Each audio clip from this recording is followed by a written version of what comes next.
pegawai masjid lah di Ipoh. Seterusnya muslimin muslimat yang saya hormati sekalian, alhamdulillah saya berdiri di sini atas ketentuan qada qadar Allah Subhanahu Wa Taala. Semalam Ustaz Imran buat panggilan darurat. Jadi saya lah yang ada di sini untuk menyampaikan tajuk kepentingan penulisan dalam Islam. Alhamdulillah, bila saya tengok audio tu ada beberapa orang yang saya biasa jumpa.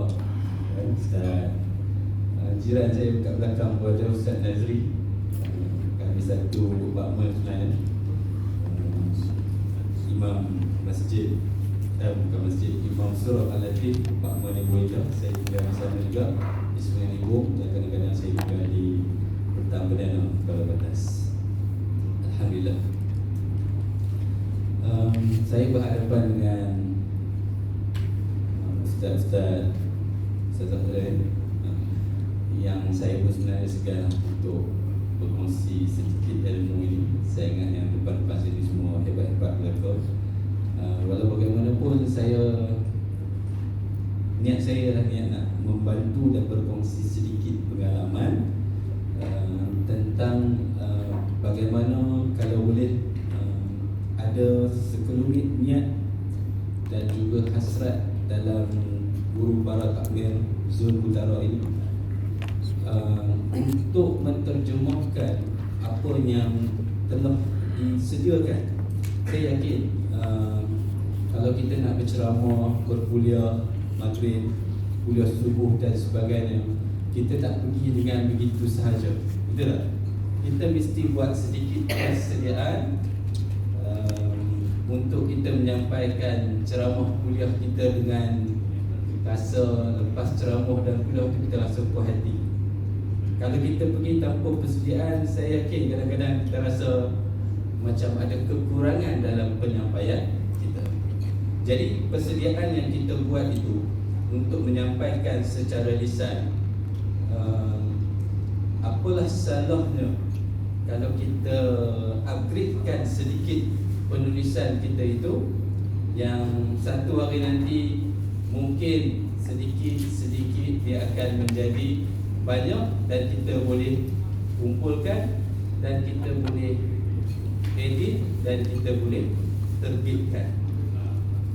Itu orang kata apa, falsafah dan intisari daripada tajuk yang ini disampaikan ini, untuk merasai pentingnya penulisan dalam agama kita, yang kita tahu bahawa wahyu pertama pun bila turun gugusan ayat 1 hingga 5 surah Al-Alaq itu bukan sekadar menekankan aspek Iqra, tetapi juga menekankan tentang falsafah qalam.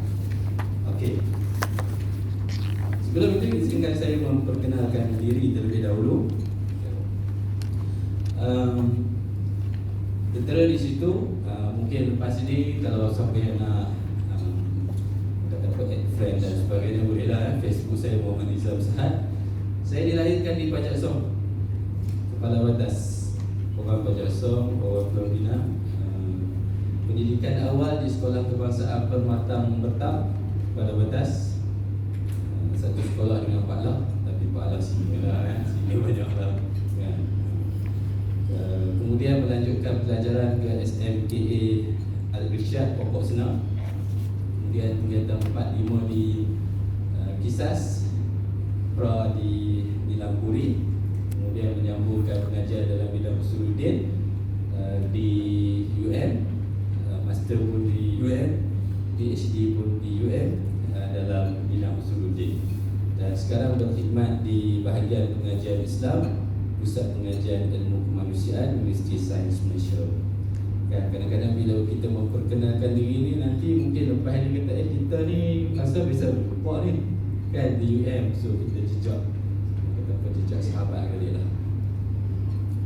Okey, saya diberi tempoh masa 2 jam Ustaz, sampai pukul 1. Saya ingin buat sedikit ice breaking, dan saya ada bawa sedikit hadiah untuk siapa yang dapat jawab ini. Maka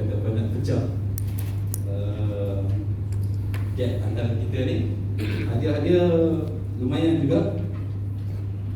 Tapi tertakluk kepada terma dan syarat sebab ada yang biasa buat, ada yang biasa dengar. Yang itu peserta itu yang dah tahu, maknanya diri dia sendiri jujur, dia terkeluar daripada permainan ini, pertandingan ini.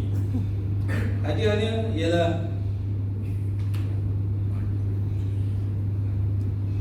sebotol madu asli kuat-kuat. Madu asli madu ni tak boleh cakap, tak apa. Okey, dasarkan kepada gambar itu, siapa yang dah bisa tengok gambar tu? Saya nak disqualify peserta.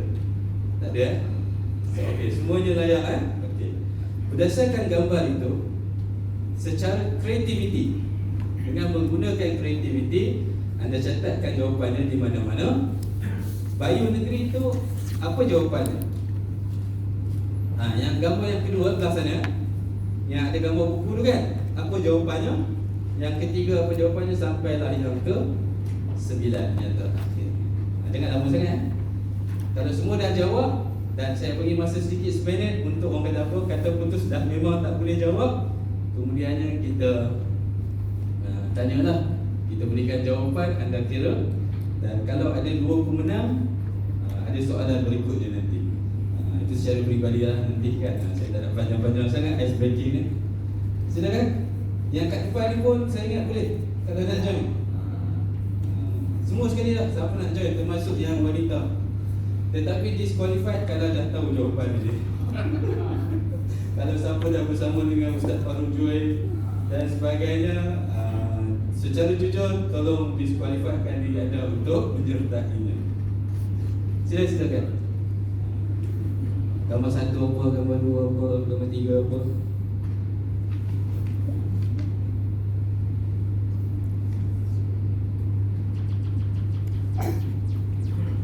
Kita bagi masa lah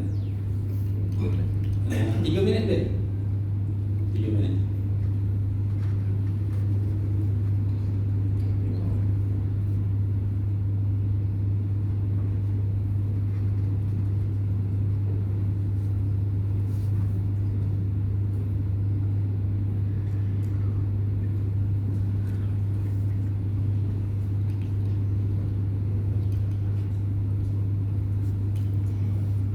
Macam mata tu tak ada kena mengena dengan parti politik mana.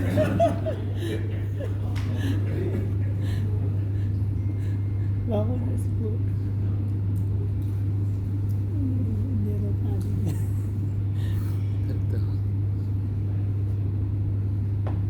Tempoh hari saya buat ceramah di camp tentera pun saya buat macam ni juga. Saya bagi satu sekadar orang kata pernah kongsi lah.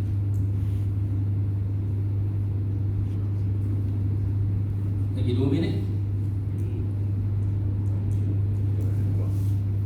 Saya pun tak dapat jawab semua dulu, tapi saya dapat juga hadiah lah daripada Ustaz Farul Juaid. Dia bagi buku. Terus saya pun buat yang sama. Saya bagi madu. Betul lah, saya stokis.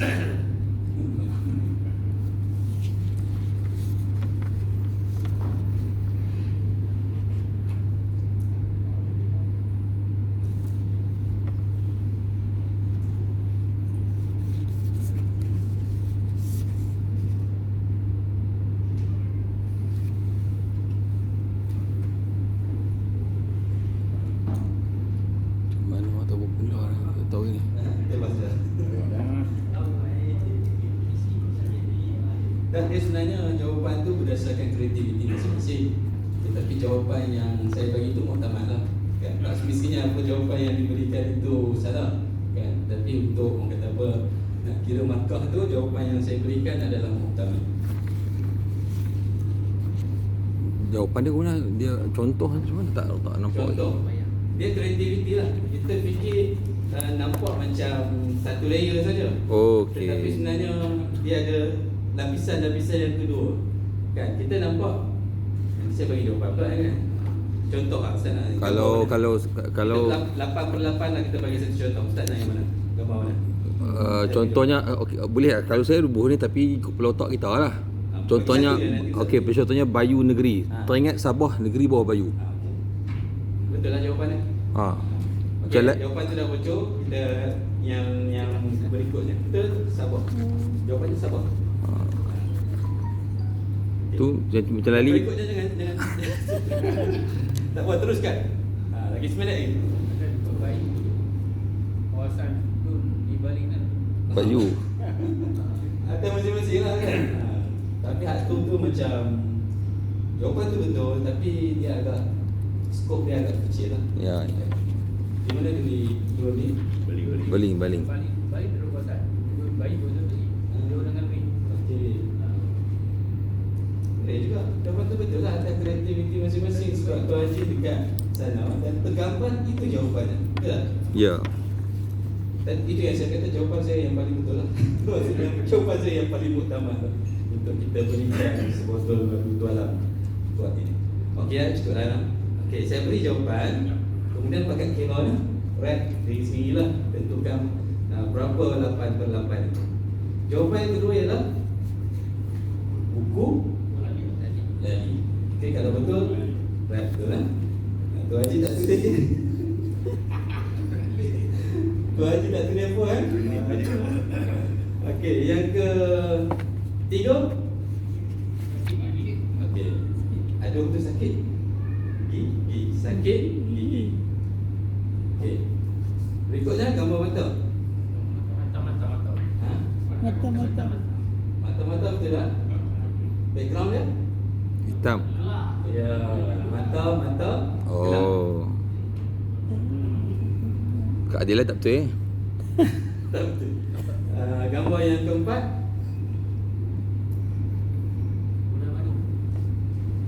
Bulan madu lagi. Saya pun dulu jawab bulan madu juga. Tapi salah. Ha? Jangan baca bosan.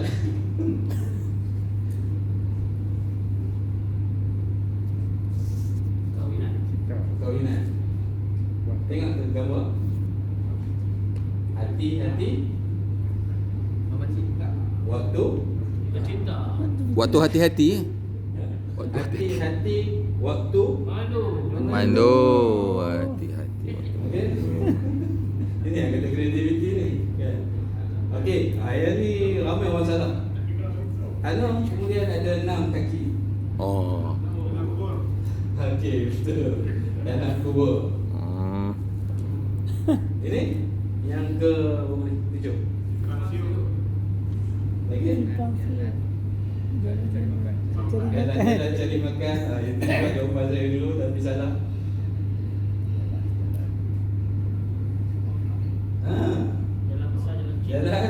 Jalan. Simpang 4. Ini agak mudah. Dia boleh dua-dua. Tapi jawapan saya ialah Hotel. hotel. Jawapan utama hotel. Walaupun boleh, tapi saya jawab utama saya. Hotel. Okey, last sekali. For you.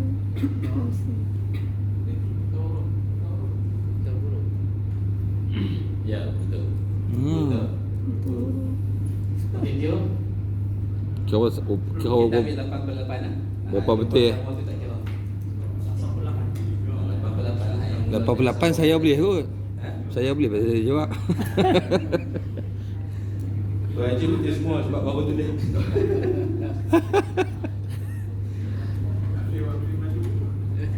Okey, siapa dapat 8/8? 7/8? 6/8? 5/8? 4/8? Mata tu tak ada gelap. Salah. Apa tadi? Ustaz kata je Ustaz. Ha? Ustaz tengok tak dulu? Tak Ustaz? Oh, saya nampak lalu dua serupa bila nampak mata saja. Saya ingat Ustaz Nazir tadi. Ustaz dapat apa tadi? 4/8. 5/8 tak ada kan? 4/8. Ada 3 orang. Maka ada 1. Kan? 3 orang je masa break ke apa ke kita pergi ke apa tengok. Kita interview dulu 3 orang ya. Okey, terima kasih. Hari-hari ditakutkan. Sebab ada 3 orang. Kita bagi soalan lain. Ataupun soalan yang muncul lepas ni lah. Siapa nampak dulu? Daripada 3 orang ni nampak apa? Kalau betul anda dapat. Nanti nak makan tengah hari kan. 3 orang ni anda nampak apa? Kalau betul anda dapat madu. Yang lain boleh tukar Ustaz dengan Ustaz dah tahu.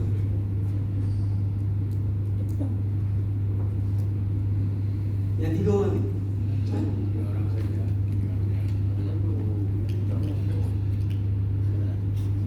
Siapa nak jawab dulu? Mana tahu kita nak jawab apa? Nampak tadi? Tak nampak? Tak nampak lagi? Ha?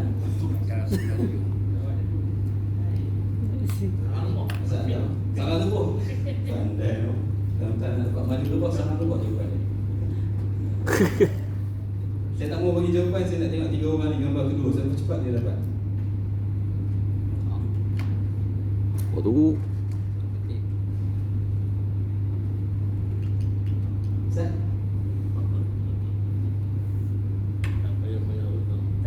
Hitam putih. Tak nampak. Ustaz dia jawab tak nampak. Tak nampak ke? Tak. Tak putih juga. Tak apalah, kita undi lah. Kita cuba undi untuk 3 orang ni nanti. Peta kepada lembu sebenarnya. Ha? Corak kepada lembu ke apa? Yang tadi. Ni. Yang ni. Ha. Patutnya jawapan tadi, yang jawapan Ustaz tadi. Lembu. Sorry. Banyak. Yang ni patut lembu. Ustaz nampak. Kita boleh potong lepas 3 kot. Yang ni patut lembu, nampak lembu.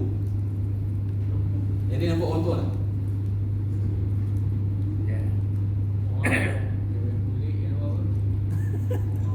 Nampak orang tua. Mana orang tu? Ni mulut dia, ni hidung dia, tu mata dia.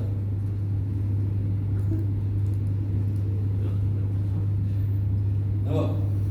Tak nampak slide ada dekat Rustia nanti dia bawa balik tengok kau. Tak payah lama-lama Okey, saya sampai masuk kepada apa yang ingin saya sampaikan. Ustaz, kita pilih dulu 3 orang nanti kita buat undi lah. Rustia mungkin boleh buat nanti undi 3 yang ada tanda ke nombor 1. Tengoklah buat macam mana nanti yang ada tanda kita bagi. Betul. Okey, alhamdulillah ice breaking saya ingat anda bersama saya lah. Okay. Yang ni saya selalu tunjukkan gambar perjalanan kehidupan kita kan? Kita pernah menjadi seorang bayi, kita menjadi kanak-kanak, kita menjadi dewasa, kita berumur dan pastinya akan berakhir dengan kematian. Ini pasti. Hari Isnin lepas adik ipar saya, bukan adik ipar, miras suami kepada adik ipar saya meninggal dunia, kanser tahap 4, limfoma, umur baru 33 tahun.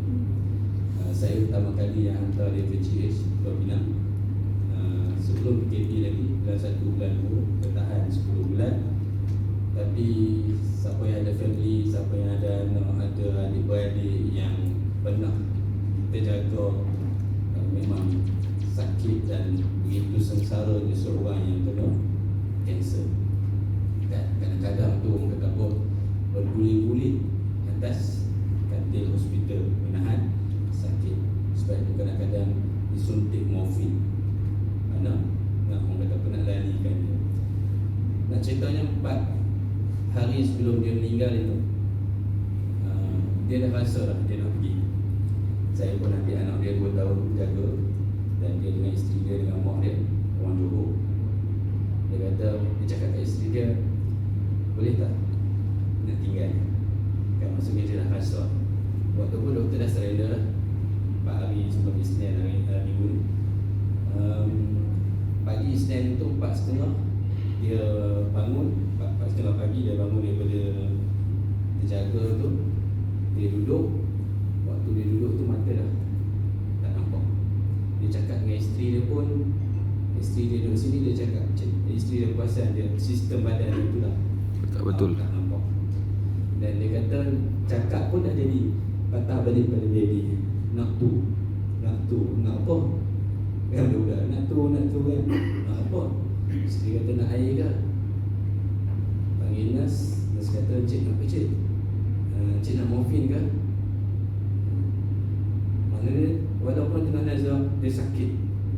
Kerana kanser tu kan, dia sakit. Suntik morfin, dia lari balik kan.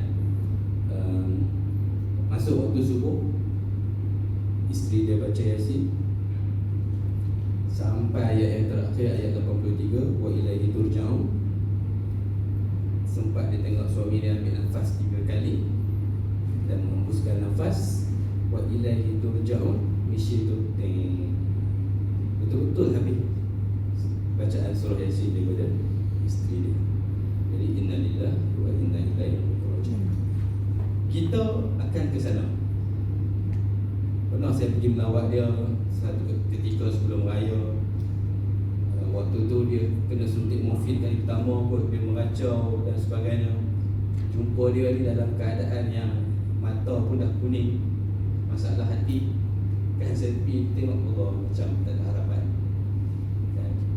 Jumpa saya perlu tak nak Zali tak nak meninggal lagi, Zali tak nak mati, nak jaga anak lagi. Dia keadaan tu. Dia cerita dulu kan. Kemudian bulan lepas saya pergi, masih keluar air mata, tapi saya kata Zali, simpan air mata kan? Hadiahkan kegembiraan kepada isteri kalau boleh lawan perasaan tu, dan simpan air mata itu untuk Allah SWT kita dengan. Dan akhirnya isteri saya, adik ipar dia pergi, lepas itu tengok Zali okey saja. Sebab saya dah motivasi dia dan dia rasa kuat. Apa yang saya pesan ialah, Zali, walaupun doktor kata tak ada harapan, doktor bukan Tuhan. Betul kan? Doktor bukan Tuhan. Berapa ramai kita dengar orang yang dalam keadaan stage 4 cancer, tetapi Allah tak takdirkan lagi ambil nyawa dia, jadi dia sembuh dan dia hidup lama. Baru ni saya kuliah subuh di Masjid Al-Wafain. Lepas kuliah subuh tu ada seorang pakcik daripada Kelantan. Dia memang anak dia kata, doktor cakap tadi saya menangis. Dia kata anak saya pun kena kanser umur 10 tahun leukemia kan? Memang sakit, kita pun tak tahan tengok anak 10 tahun sakit kan. Tapi doktor sekarang ni, doktor pun dah kata tak ada harapan, tapi sekarang ni anak dia 40 tahun 40 tahun kan. Doktor kata betul. Dia kata kat saya, Ustaz kata betul, doktor bukan Tuhan.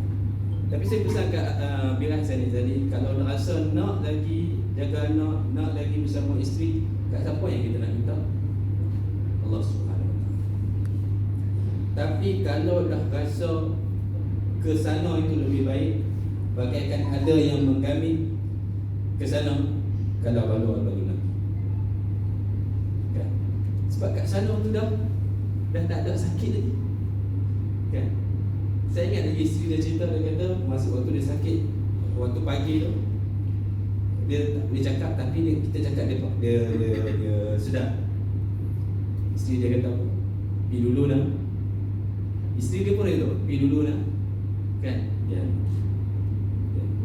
So maknanya, ialah kita tahu 9 bulan dengan dalam kesakitan, Allah kafarah, bersihkan dosa, dan dia sedar ke mana dia nak pergi.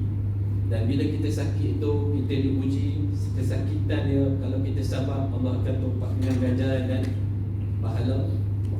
Itu kisah dia kan? Dia tahu ada masa untuk preparation, tetapi kita tak tahu lagi macam mana pengakhiran umur kita.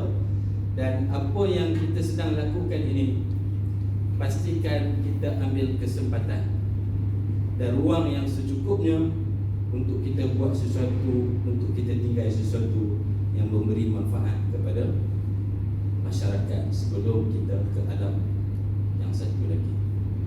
Saya nak kongsi satu gambar lagi.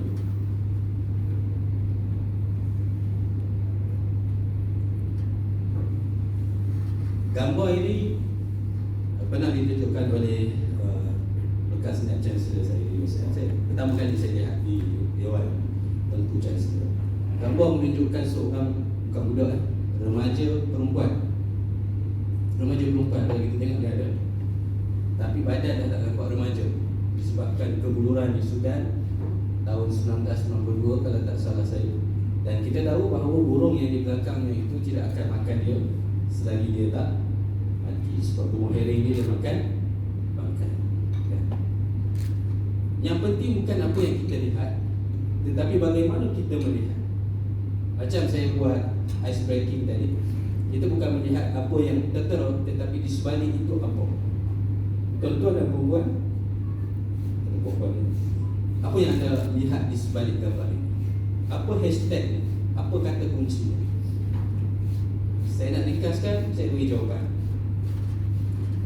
Gambar ini diambil oleh seorang yang bernama Kevin Carter, dan dia hidup tahun 1960 hingga 1994. Gambar tadi diambil pada tahun 1992. 2 tahun selepas itu dia bunuh diri. Kenapa dia bunuh diri? Biasanya orang bunuh diri ni dia akan meletakkan nota bunuh diri, ya. Tulis dulu dia tinggal. Cara dia bunuh diri ialah dengan cara duduk dalam van dia melepaskan karbon dioksida masuk dalam van dia, dan dia tidur dan dia mati dalam keadaan dia menghirup karbon dioksida dan dia mati, ya. Kan ada baru ni Michelle pergi highway tu kan. Hati-hati juga kan. Daripada 4 orang tu, 3 orang meninggal, seorang saja yang terselamat sebab kebocoran karbon monoksida dalam kereta itu. Jadi dia bunuh diri. Nota dia tinggal tu, dia kata dia depres, dalam tekanan. Tetapi antara yang tertulis di dalam nota dia itu, dia kata dia merasai akan kesulitan masalah masyarakat, isu kebuluran, dan juga isu bagaimana kanak-kanak tercedera dan sebagainya dalam kancah peperangan dan sebagainya. Dan daripada gambar yang dia ambil ini sebenarnya pada tahun 1992, gambar ni viral masuk paper. Siapa ni ambil gambar ni apa semua? Tapi memang budak ini tak selamat. Dan disiap-siap oleh burung itu, dan timbul rasa penyesalan. Gambar tu viral dan dia dapat anugerah juru foto terbaik dan sebagainya. Tetapi dia rasa bersalah sangat-sangat tengok medal itu dalam kesempatan ini. Saya nak kata hashtag ini, kesempatan dan peluang. Keadaan peluang. Dalam keadaan kesempatan dan peluang, hashtag peluang, dia boleh bawa budak ini ke pusat pengajian makanan dan minuman, tetapi dia tidak melakukan. Saya nak cuba hubung dan relatekan dalam keadaan kita sebagai guru takmir.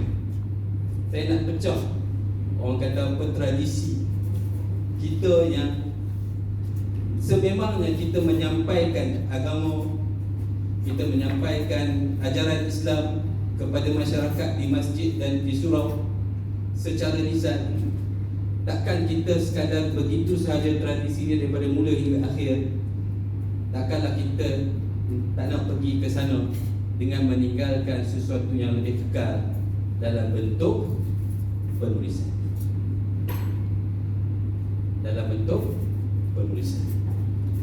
Tuan-tuan, perempuan yang saya hormati, bukanlah kita nak menghasilkan penulisan itu mula tahun ni siap, mula tahun ini, tahun depan siap.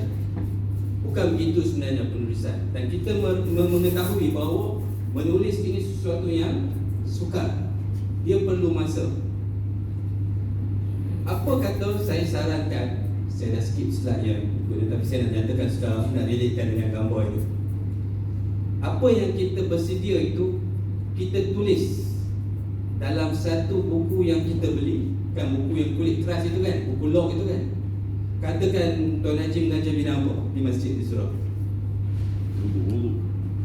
Fiqh. Bidang fiqh. Katakan dalam masa yang sama mengajar tentang bidang akidah. Beli 2 buku, satu untuk bidang akidah, satu untuk bidang fiqh. Setiap kali buat persediaan, catatkan dengan cantik tafsiran ke yang kita rujuk ke, tafsir Qurtubi ke dan sebagainya, tulis di dalam buku tersebut. Mingguan, bulanan, akhirnya kita akan manfaatkan helaian-helaian kertas itu dengan penulisan kita. Dan mungkin kita tak sempat pun nak susun, edit dan sebagainya, tetapi mungkin satu hari nanti berdasarkan tulisan dan manuskrip yang Tuan Haji, nama apa tu? Balik. Tuan Haji Talib tuliskan itu, mana tahu satu hari nanti ada orang yang sudi ambil, sudi kaji, sudi publish dan sebagainya. Mana tahu satu hari nanti anak cucu Tuan Haji Talib lah yang akan memperkembangkan apa yang Tuan Haji tulis. Ini yang berlaku dalam masyarakat, dalam dunia akademik. Bagaimana kadang-kadang kita tertarik dengan manuskrip yang dihasilkan oleh ulama-ulama terdahulu. Ustaz Syed Syariman kan, dia ada buka kedai buku dekat Ipoh Ustaz, dekat Ipoh. Dan dia duduk kumpul manuskrip. Kadang orang bagi manuskrip Tok Wan mereka yang tulis kan?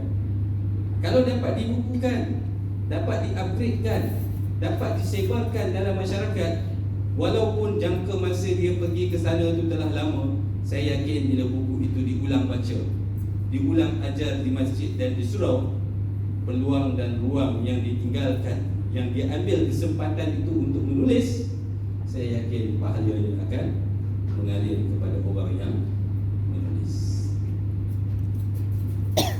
Jadi itulah yang saya nak tunjukkan bahawa kadang-kadang kita tak sedar ruang dan kesempatan itu ada, tetapi kita tak tahu niat kita bagaimana. Kita sekadar nak mengajar secara lisan sahaja, ataupun nak mengajar modul yang telah dibuat oleh Jabatan Agama Islam Perak sahaja, ataupun kita nak menghasilkan sesuatu yang lebih kekal.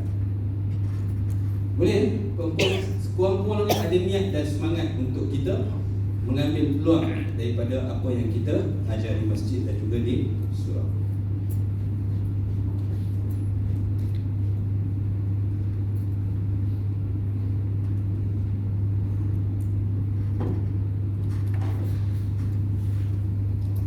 Ustaz Imran selalu sebut ungkapan dia dah tak?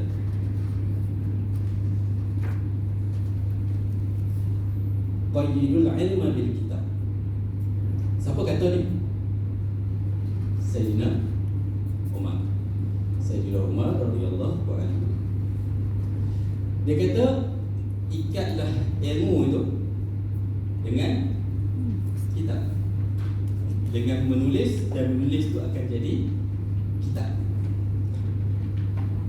Ulama-ulama dulu memang menulis.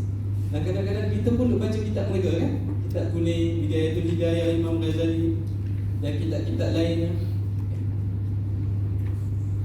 Dan kita perlu beri perhatian kepada perkara ini, sebab kalau kita tak menulis, akhirnya apa yang akan jadi ialah iza lam yuqayyad yufli.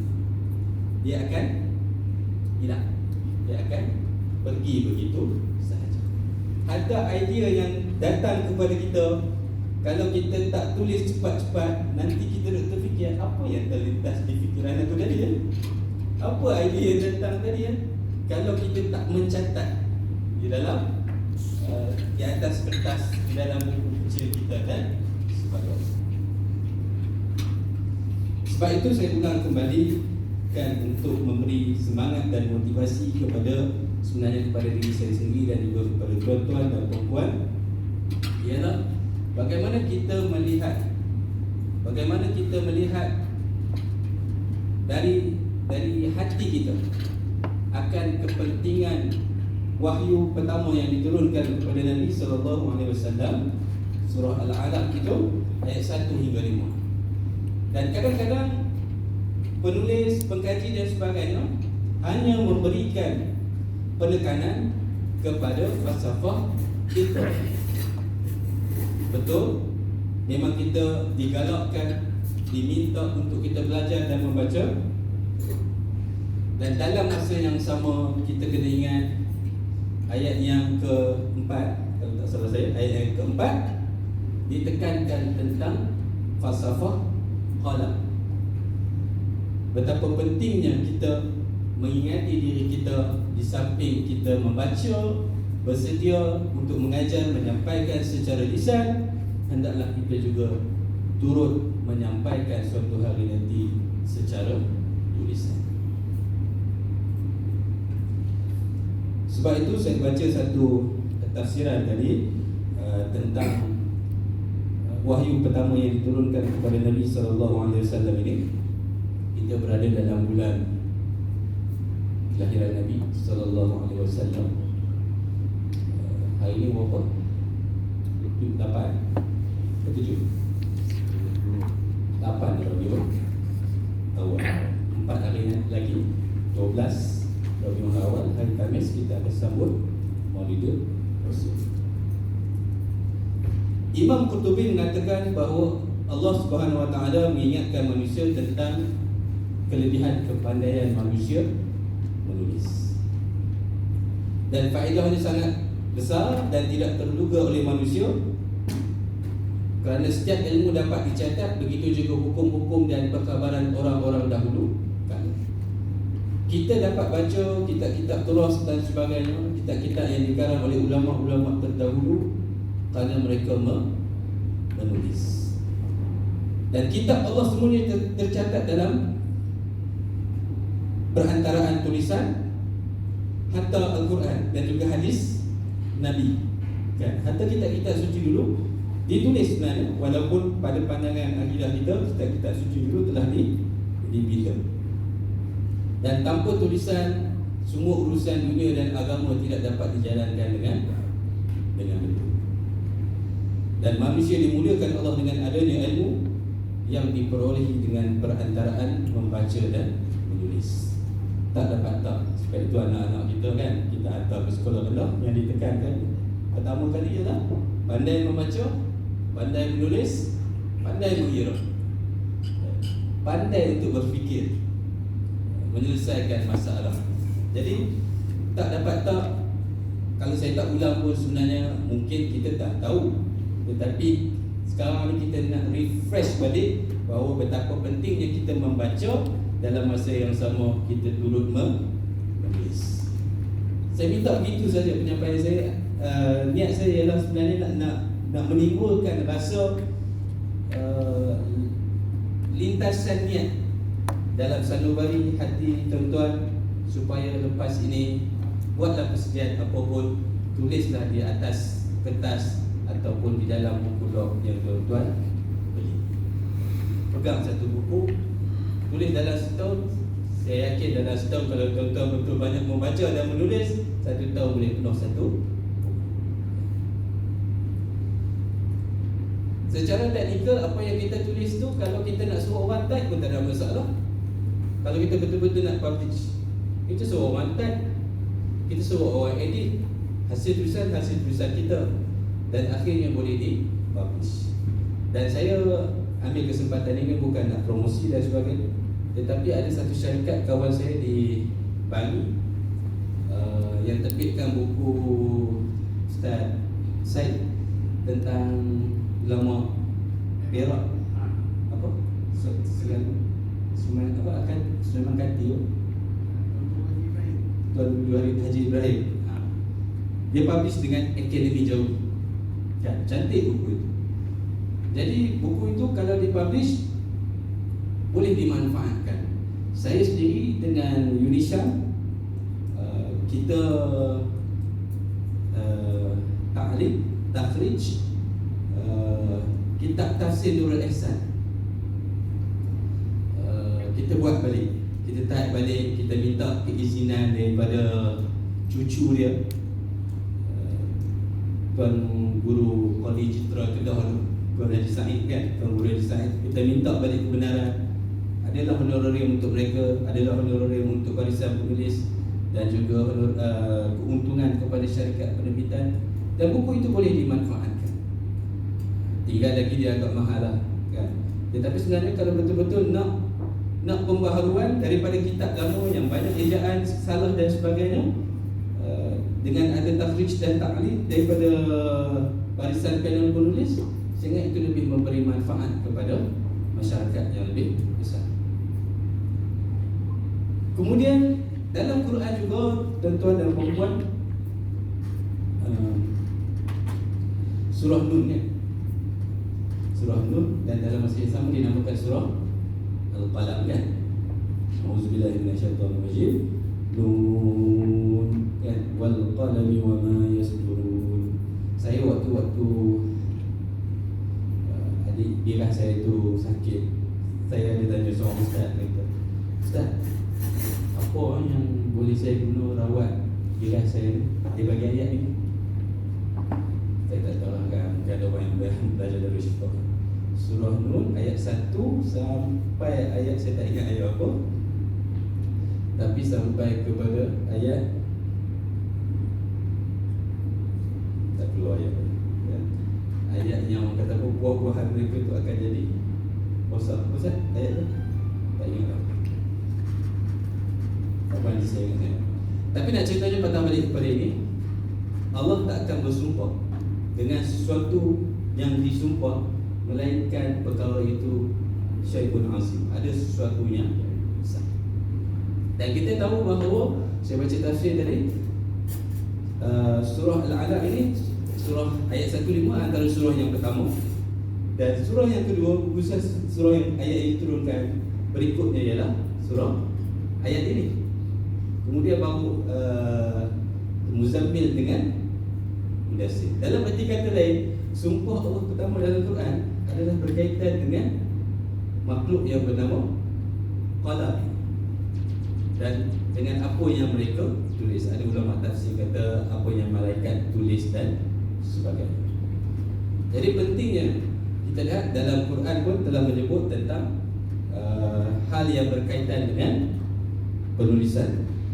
Petang lagi ia menjadi wahyu yang pertama dan juga yang kedua yang diturunkan kepada baginda Nabi sallallahu alaihi wasallam. Surah ini mengingatkan pembaca akan mengingatkan pembaca supaya mengambil berat isi pengajaran ayat ataupun ayat-ayat selepasnya, dan ia merupakan pasal pertama dalam Al-Quran, dan qalam ini adalah saudara kembar kepada lisan dalam aspek melahirkan bayang hati. Kita menyampaikan ajaran wahyu dan sebagainya, kita menyampaikan secara lisan, dan kita menyampaikan sebenarnya daripada hati kita. Kalau betul lah kita sampaikan daripada hati dan juga fikiran kita. Tulisan pun sama, dia saudara kembar kepada lisan. Kita boleh menulis, dan apa yang kita menulis itu dia akan hasil daripada apa yang kita fikirkan dan apa yang kita rasakan, dan kita tumpahkan di dalam bentuk penulisan. Tuan-tuan dan puan-puan yang saya hormati, saya pernah baca satu buku berkenaan dengan tafsir Iza Ja'a Nasrullah wal Fath. Sampai satu huraian itu, saya rasa tak semena-mena saya boleh keluar air mata, mengingatkan akan pemergian baginda Nabi sallallahu alaihi wasallam. Kan, kita tahu bahawa Ibnu Abbas tafsir ayat itu, kan, bila sebut tentang Iza Ja'a Nasrullah wal Fath, kemenangan Islam, Fathul Mekah dan sebagainya, nak menggambarkan bahawa usia sisa-sisa Nabi itu dah semakin ke penghujung. Kita terbaca huraian itu, kita boleh mengalirkan air mata. Dan benda yang sebegini sebenarnya bukan dibuat-buat, tetapi mungkin ada hubungan dengan apa yang ditulis dengan penulis. Saya baca karangan tafsir Tuan Guru Ni Aziz tentang ayat tersebut. Kemungkinan dia tulis daripada hati, dan kita yang membacanya juga sampai ke hati. Sebab itu dalam kita menggarap sesuatu, kita menulis, jangan sesekali terbabas niat, jangan sesekali tersalah niat, jangan sesekali hanya fikirkan keuntungan duniawi, tetapi buatlah sesuatu penulisan semata-mata kerana Allah suruh, semata-mata kerana Allah. Sebab kita nak tulisan kita dibaca dan orang yang membaca itu menerima kesan daripada apa yang kita tulis. Itu juga niat kita menyampaikan ilmu kepada masyarakat. Biar kita sampai sungguh-sungguh. Jangan pergi ke masjid surau dalam keadaan aku tak sempat ni, aku akan buka kitab, aku baca sajalah kitab, aku hurai apa suka. Jangan sampai macam tu. Biar kita ke masjid dan ke surau, kita mempunyai satu wawasan, suatu niat. Hari ini 30 minit, 20 minit aku nak sampaikan topik yang kecil saja, tetapi ia memberi kesan yang besar kepada jiwa masyarakat. Itu sebenarnya. Kita nak sampaikan tentang wudu, boleh, tak ada masalah. Tetapi jangan kita sekadar baca, kita hurai, tetapi tak ada pun sekelumit niat dalam hati kita. Apa yang aku nak sampaikan sebenarnya kepada masyarakat? Apa yang aku nak sedarkan? Apa yang aku nak minta mereka hayati daripada falsafah wudu yang aku ajar hari ini? Dia kena ada perasaan. Sama ada kita menyampaikan ajaran agama kita secara lisan ataupun secara tulisan, pastikan jangan sesekali terbabas niat kita kepada Allah Ta'ala. Kalau terbabas, yakinlah, ini pengalaman saya sendiri. Kalau kita terbabas niat dalam hal penulisan, sampai ke sudah kita tak jaya menyiapkan penulisan itu. Jaya, Allah tak akan bagi. Kalau berjaya pun sebenarnya kita telah tertipu dengan diri kita. Kita menulis kerana keduniaan. Sebab itu Imam Al-Ghazali dalam kitabnya Bidayatul Hidayah, malah dalam Munqidh Minad Dhalal, dia sebut benda ini. Sampai satu masa dia sedar diri, dia dah sampai satu peringkat duduk sebagai rektor, duduk sebagai Naib Chancellor Madrasah Nizamiyah itu, sanggup letak jawatan, rasa tak puas hati. Apa yang aku cari ni sebenarnya bergelumang dengan dunia. Kerana pangkat, kerana wang dan sebagainya, dia berhenti turun. Musafir, rehlah ilmi, pergi ke Syria, pergi buat haji, uzlah, tulis ihya di mana? Di Masjid Umawi. Siapkan di situ. Balik, baru balik. Sebab itu keluar jiwa-jiwa sufi daripada Imam Ghazali dalam karangan-karangan dia. Masya Allah, kita manfaat tak tulisan-tulisan dia? Boleh katakan aliran sufi di Nusantara ini adalah hasil daripada kesungguhan, niat ketulusan, niat yang ikhlas oleh Imam Al-Ghazali kepada kita semua waktu dia menulis buku-buku dia, Ihya Ulumuddin dan sebagainya. Jadi kalaulah kita fikirkan kembali, kita refleksi diri kita kembali, termasuklah saya kadang-kadang, kita jadi ahli akademik ni kadang-kadang kan tak tahu ni kan apa pun tak tahu kan? Dan akhirnya saya rasa dia main perasaan tu, kata kita baca karangan Imam Ghazali kan, sebenarnya kita tipu diri kita aja kan? Ulama, orang yang berilmu ni kadang-kadang ujian dia lebih besar. Dia baca, dia tahu, dia pergi sampaikan, tapi dia sendiri tak aman. Dia sendiri tak. Cukup besar kesalahan. Kadang-kadang saya pun takut nak mengajar kan? Kita mengajar, kita share je kan? Kita pun tak buat. Sebab itu kita kena, orang kata apa, kena sungguh-sungguh lah. Kena sungguh-sungguh kan? Apa yang kita tahu walaupun sikit, kita amalkan, nak sampaikan kat orang.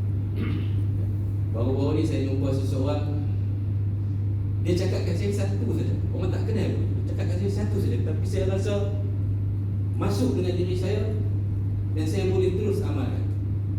Dia kata apa? Dia kata tak makan tu sedap. Tuan-tuan boleh bayar, tak makan tu sedap. Saya duduk balik fikir, tak makan tu sedap. Maksudnya dia suruh puasa, banyakkan puasa. Tuan-tuan dan puan, hadis Nabi kata, saya baru usahkan tentang dia kat masjid, saya boleh contoh boleh. Nabi kata kita dalam bab makan, dalam bab kesihatan, kita kena jaga apa? Pokok ya. Formula 1/3. 1 untuk makan, 1/3 untuk minum, 1/3 biar kosong untuk bernafas. Tuan-tuan saat ni ada buffet je. Buffet. try tengok boleh tak 1/3 untuk makan, 1/3 untuk minum, kosong untuk bernafas. Kita tewas tuan-tuan, main hotel sekali-sekala tengok makanan, Masya Allah kan. Tapi nak bawa falsafah tak makan tu sedap dalam diri, susah. Sebab itu kadang-kadang kita lihat formula 1/3 ini, kalau kita nak compare dengan fadilat puasa sunat, kita bicara sunat, puasa sunat. Isnin Khamis sunat tak? Sunat. Nabi prihatin dengan puasa Isnin Khamis. Isnin kenapa? Kerana Nabi lahir pada hari Isnin. Aku suka aku puasa hari Isnin, kelahiran Khamis. Ya, Isnin dan Khamis kerana waktu itu dibentangkan amalan. Nabi suka kalau amalan itu dibentangkan dalam keadaan dia berpuasa. Cantik, kita ingat ke ni? Baca hadis, kan kita tak tahu, kita tahu. Kemudian apa lagi sunat-sunat puasa, hari sunat berpuasa? Hari putih. Bila hari putih? 13, 14, 15. 13, 14, 15 bulan Hijrah.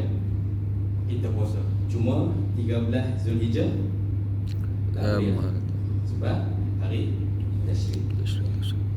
Kalau tuan-tuan kira balik, Isnin Khamis selama 4 minggu dapat berapa hari? Dapat campur 3 11. Sebulan ada berapa? Lebih kurang 30. 11 ni anggaran ke 30 tu 1/3. Lebih kurang 1/3.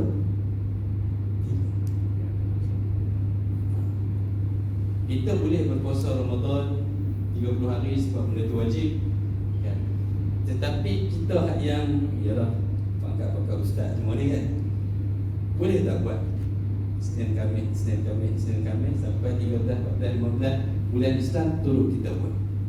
Kadang kita tewas kan, kita puasa raya esok lah, contohnya esok puasa kan, kita pun isteri kita tak puasa kan, duduk kat Subaidah, dia order teh tarik Subaidah sejauh kan. Kita pun kata tak sunat, kami ada lagi. Bagus punya syaitan duduk bisik lah. Duduk tipu daya kita. Dan niat puasa tu bukan 7, bukan 8 lah duduk kat kedai kan. Tapi duduk kita duduk kata tak apa lah kan. Kita duduk tak apa lah. Akhirnya kita buka tengok. Tapi Alhamdulillah kalau kita jumpa seseorang yang bagi nasihat kat kita dan dia nasihat daripada hati, tak makan sedap, kita akan dapat rasa tak makan sedap. Kita mampu untuk berpuasa Isnin Khamis. Nak cari ruang macam ni. Tak kata kat kita nasihat dia tu masuk dalam diri kita. Kita hak tu bagi ceramah kat orang, rasa tak kita cakap tu orang dapat terima, masuk dalam diri dan dia amalkan. Kita jadi nak sampai. Saya bimbang. Saya takut saya bercakap jumpa orang kata apa, macam tuan tak jadi apa, audiens kita tak jadi apa. Kita nak lancar modul remaja Ridwan. Saya takut sebenarnya Modul Rasul. Saya takut saya tulis, saya tak ikhlas dan tak jadi apa. Saya bimbang sebenarnya. Tapi tak apalah, kita refresh balik kan, kita istighfar, taubat dan sebagainya. Mudah-mudahan apa yang kita tulis itu sampai kepada remaja. Jadi orang macam ni tak makan sedap, rupanya betul tak makan sedap. Bila mana kita sampai ke satu peringkat, kita tahu bahawa falsafah puasa itu apa kan, sumu tasih, berpuasa dan nescaya kamu akan jadi sihat.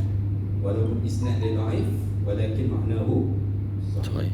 Hadis ni untuk kesihatan. Kalau kita betul-betul nak jaga kesihatan, memang untuk semua orang Islam semua kita jaga kesihatan, kita akan puasa. Dan sampai satu masa kita boleh buka puasa pun sikit saja, sebab kita dah rasa kemanisan ibadah sunat puasa. Kita dah rasa kemanisan ibadah tahajud kita tadi kan. Kita dah rasa kemanisan ibadah puasa sunat, kita takkan untuk diri kita lah. InsyaAllah kalau kena dengan nasihat yang betul sampai ke hati kita, Allah bagi hidayah kepada kita, InsyaAllah Allah akan bimbing kita. Kita kena minta dengan Allah. Ni cerita lah tengah-tengah hari ni kan. Saya ada seorang pelajar 10 tahun lepas. Baru ni minggu lepas dia minta request friend dalam Facebook. Dia sudah lama saya ni. Kita pun confirm terima. Namanya Jenny, seorang pelajar IBAN di Sarawak. Waktu dia masuk kuliah saya 10 tahun lepas, dia ramai-ramai pakai tudung, dia seorang tak pakai tudung. Saya ingat siapa ni kan, kita pun nak tegur tapi untuk jaga orang. Tapi lepas kuliah tu, dia main sembang barulah tahu bahawa dia bukan Melayu, tetapi dia bangsa Iban dan dia beragama Kristian. Dia masuk kelas HIE 101, pengantar pengajian Islam. Pasal apa dia masuk? Lepas tu saya tanya, memang dia dah berjinak-jinak dah dengan Islam. Dia dah berjinak-jinak dengan Islam. Dalam satu kelas tutorial saya tanya dia, saya suka tanya student. Saya tanya dia, kita ni nak pergi sana, apakah satu amalan yang kita istiqamah lakukan yang boleh kita jawab ke Allah, ya Allah aku tak ada apa sangat, tapi hal ni aku selalu buat. Contohnya kan, kita buang paku, kita jumpa kayu ke paku kat jalan, kita fikir orang lain, kita fikir kita sanggup berhenti buang dan sebagainya. Itu pun satu amalan daripada hati kita, dan itu pun sebagai satu cabang daripada cabang iman. Ya Allah, itulah yang aku buat, aku istiqamah. Tu saya tanya student, hampa pula tolong bagi satu hak hampa duk buat, hak hampa dapat istiqamah. Tanya sampai kat giliran Jenny ni, dia kata apa?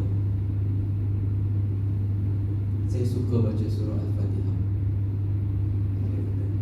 Dia tak Islami secara rasmi, tapi dia kata saya suka baca surah Al-Fatihah. Kalau anda jadi guru, nak suruh dia buat. Sudah tentu kita nak tahu macam dia boleh baca ke tak dia baca kan?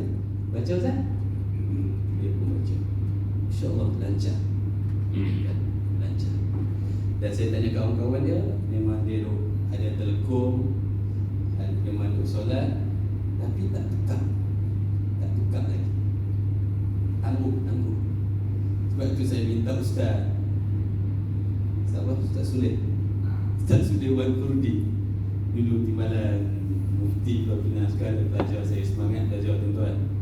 Umur dekat 70 tahun dah, main buat PhD bawah saya kan. Tajuk ni tak tahu lah buat dekat skul pendidikan, tak boleh pergi patah balik kat pusat pengajian ilmu kemanusiaan. Tajuk ni tak boleh pisah kan. Jadilah saja bagi tajuk. Orang duk kaji tentang faktor-faktor pemelukan Islam. Biasalah kan. Pasal apa? Pasal kahwin kan, pasal mimpi dapat hidayah. Ustaz kaji faktor-faktor penangguhan pemelukan Islam. Pasal apa orang tangguh? Dia salah satu tangguh 10 tahun dah. Saya bila dia request tu, saya tak tahu dia agama apa, agama Islam, dan saya pernah bagi Quran kat dia. Dia kata, saya tanya dia minta tu sebenarnya dia nak minta nasihat sebab family dia ni walaupun Kristian, tapi mak dia, ayah dia buka kedai.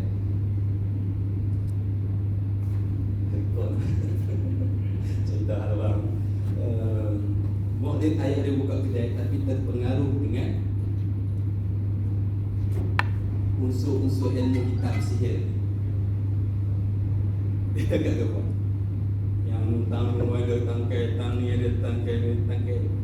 Dan dia jiwa dia walaupun tak on paper Islam, tapi jiwa dia jiwa Islam. Dia dapat hidayah dia. Doktor, tak ada satu yang saya rasa seronok, gembira, melainkan perasaan yang saya tak dapat gambarkan. Saya dapat hidayah. Saya tulis balik, duk cerita dekat messenger. Cerita Ustaz macam mana perasaan dapat hidayah. Tak boleh cerita dia. Tapi itulah kenangan paling manis pada diri saya bila saya dapat hidayah. Quran bukan saya saja seorang bagi, 4 orang lagi bagi Quran dekat dia. Dia simpan, satu hari mak dia nampak Quran yang saya bagi itu duk ada tepi katil bawah bantal. Mak dia kata apa ni nak pergi ambil Quran tu, tak boleh pegang, terlepas balik. Dan tangan dia sentuh tangan dia, mak dia sampai lebam-lebam, sakit badan. Tak tahu lah, saya tak tahu pasal apa, mungkin pertentangan antara sihir ilmu hitam dengan apa yang kita kata kitab suci Al-Quran. Ini cerita lah, cerita peribadi.